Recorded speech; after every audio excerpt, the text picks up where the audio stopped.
లైఫ్లో ఎంతోమంది మనకి వస్తుంటారు, పరిచయాలు పెరుగుతుంటాయి.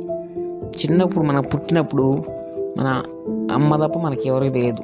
తర్వాత కొన్నాళ్ళకి నాన్న తెలుస్తుంది. తర్వాత ఒక్కొక్కరు పరిచయం అవుతూ ఉంటారు. ముందుకెళ్ళంగా ఇంకా స్కూల్కి వెళ్ళాక ఫ్రెండ్స్, టీచర్స్, అలాగే ఊళ్ళో వాళ్ళు, అలాగే ఇంకా ముందుకెళ్ళే కొంది ఇంకా కొంతమంది ఎక్కువ మంది తెలుస్తూ ఉంటారు అన్నమాట.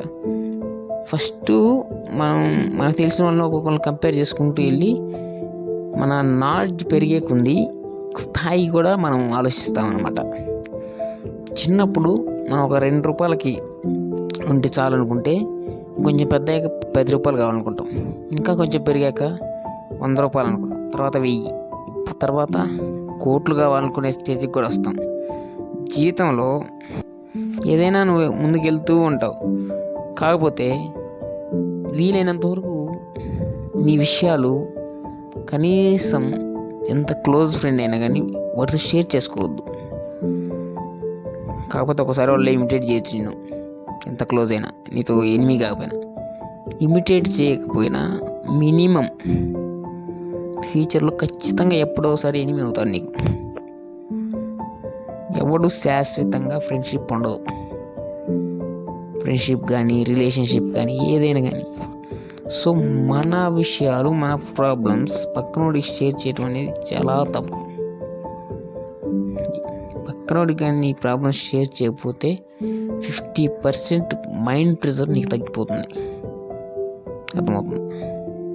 చాలామంది ప్రాబ్లమ్స్ షేర్ చేసుకుంటే తగ్గిపోతాయి అది ఇది అంటారు, కానీ ప్రాబ్లమ్స్ షేర్ చేసుకుంటే తగ్గిపోయినా, ఆ క్షణానికి తగ్గిపోయినా కానీ తర్వాత నుంచి ఇంకా ఎక్కువ ప్రాబ్లమ్స్ వస్తాయి.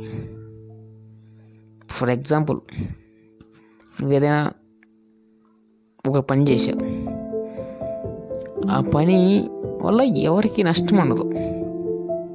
నువ్వు నలుగురికి చెప్పడం వల్ల ఆ పని ఇంకొకరికి ఎవరికైనా నష్టం వాటిల్లుద్దేమో అని డౌట్ వచ్చి వాళ్ళకి చెప్పి ఆ నష్టం వస్తుందని వాళ్ళకి తెలియని దాన్ని కూడా తీసుకురావడానికి అవకాశాలు ఉంటాయి. సో చాలా వీలైనంత వరకు పక్కనోడికి మాత్రం మన ప్రాబ్లమ్స్ గురించి చెప్పకుండా ఉంటే చాలా చాలా చాలా మంచిది. సో నీ గురించి నువ్వే చూసుకో, పక్కనోడి గురించి అనవసరం. ఎవరైనా పక్కనోడు చెప్తున్న ప్రాబ్లమ్స్ అంత చిన్నకపోవడం కూడా మంచిది. అంటే మన గురించి మనం కరెక్ట్గా ఉండి పక్కనోడి గురించి చెడుగా చెప్పాలనుకోవడం కూడా తప్పు కదా. అది నీకు తెలియకపోతే నువ్వేం చెప్పవు కదా. That's all. Okay, thank you for watching. మీరు అలాంటి వీడియోస్ కోసం కొంచెం సబ్స్క్రైబ్ చేసి సపోర్ట్ చేస్తే ఇంకా కొంచెం చెప్పగలను అనుకుంటున్నాను.